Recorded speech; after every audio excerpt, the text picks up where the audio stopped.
Hello everyone, welcome back to our channel. We are back again with a new video, Python program to count number of vowels in a string using sets.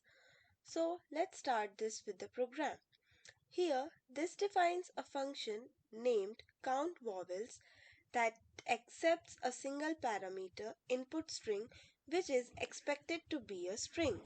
Now, for the next line here, a set of vowel is defined which contains the lowercase vowels as A, E, I, O, and U.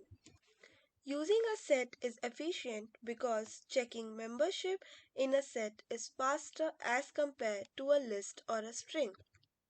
Now, in the next line here, this line converts the entire input string to lowercase to handle both uppercase and lowercase vowels.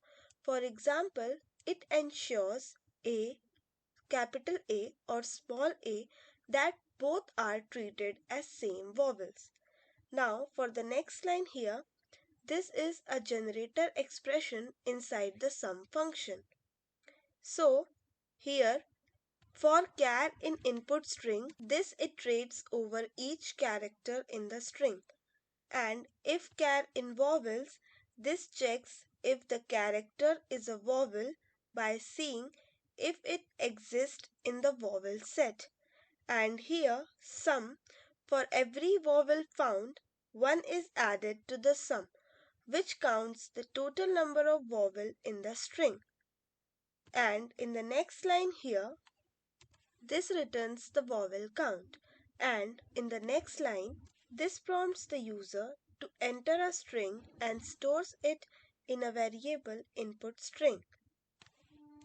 And here, count vowel calls the function to count the vowel in the string entered by the user and displays the result printing the total number of vowels found in the input string. So let's check this program. As I'm entering a string, hence the number of vowels in the given string are 3. So thanks for watching this video.